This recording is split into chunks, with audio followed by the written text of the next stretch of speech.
Kita nyo kung ano ka-importante ang kahoy. Nagdawabla, tangad sa may ugat digya. Ugat ka kahoy. Amo dyan nga porsyon na bilin. Pero dito tipagran. Kaluto na.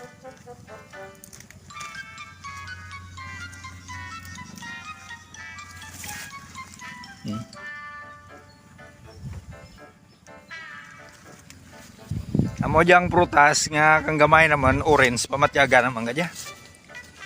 What's up mga katoks? For today's video, sinundo po ako ni Manong para pupunta sa kanilang bukid dahil mag-harvest daw sila ng kalabasa. Dahil wala rin akong naisipan na content, sabi ko sa kanya, sige tara, para doon na kami gumawa ng content sa kanilang bukid. At ito na nga kami ngayon, matarik na yung dinadaanan namin. Dito na naman tayo sa pinakaklaro na pag voice over dahil dito na kami malapit sa tulay at medyo binabaha na nga. Doon na yung mga kasama namin nag-aabang sa kabilang tulay at nag-aantay pala sila sa amin. Tumatawa kami kasi makadelikado pala yung daanan namin kasi na yung baha. Kita nyo naman sa video yung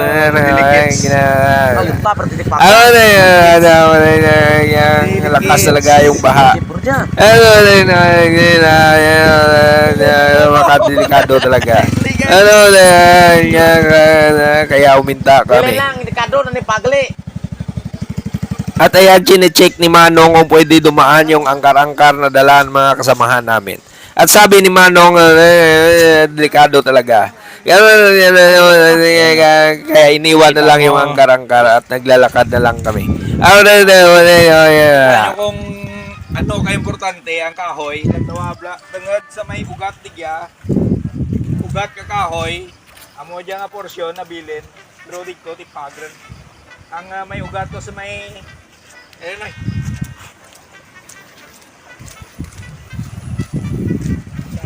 Amo dyan ka-importante ang kahoy guys. Mga katoks ng tawa nyo bla. Kung waay dyan kahoy, yan itipagran na mo. Gani, kung may kita ka mo nga mga kahoy sa mga kilid, kasuba, hindi nyo pagtapsa, kagahuya, kagauringan.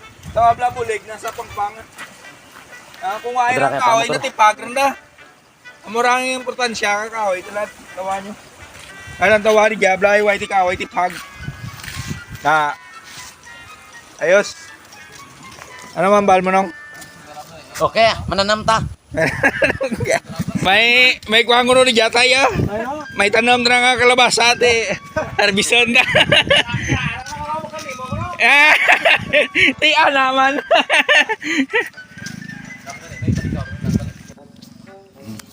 May nakita ko nga prutas diya mga katoks. So dito rin na Manong. Nagapit ko kay may nakita ko nga prutas. Siguro nakaan yung anja sa una kang bata. Diba? Kalto na. Kalto na.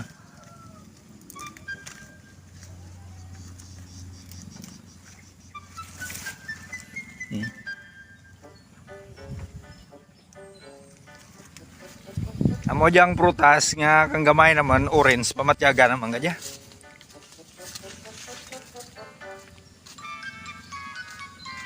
Kakaan na mo kaya mga katoks. Tamis nga medyo aslom.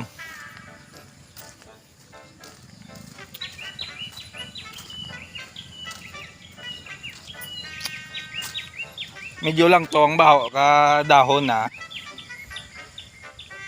Pero ang sulad na pertik tamis. Balikan ta karon magagay talwat. Turang na Manong. At dahil na-miss ko talaga yung prutas na yan, kaya inubos ko na, kinain, pati na yung mga buto.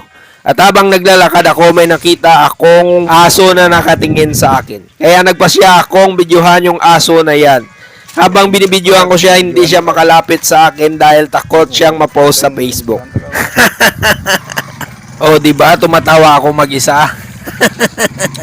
Kaya tuloy pa rin yung kain ko ng prutas na ito kasi Prutas napakatapis na at medyo orange. maasim-asim. Orange ang una. Pero tawag naman kadya kadina di amor. Sari-sari yang ngaran na. Ano gid ang ngaran na kaya kay kang bata pa kami. Tawag naman kadya sa prutas nga dya kadina, kadina. No? Ang kadina di amor ang gasabad sa may patyo bla.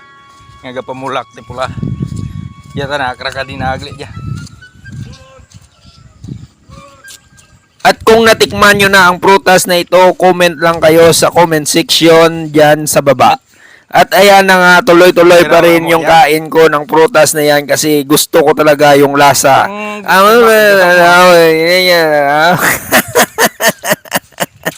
Wala na po akong maisipan na sasabihin kaya ganito na lang tayo ulit. At medyo malapit na ako sa kalabasahan ni Mano. Comment lang At sa ayun, kung nakatira orang mo kadina. at ayan na nga, dito na tayo sa kalabasahan ni Manong nag-harvest kasi sila diba? Ang dami nilang kalabasa. Di tayo mabubukya mamaya. Mayroon talaga tayo mamaya niyan pag uwi. At ayan, dami talaga yung kalabasa nila Manong o ang lalaki pa. At Ang si Manong senyor. Terus Manong. Yo. Kay buligan, ikaw daan. Ha? parang nagagalit yung kapatid ni Manong kasi tanghali na daw si Manong dumating. Tapos uuwi na rin kaagad. Pero okay na yan, may kalating sako na kami na kalabasa na dala ni Manong.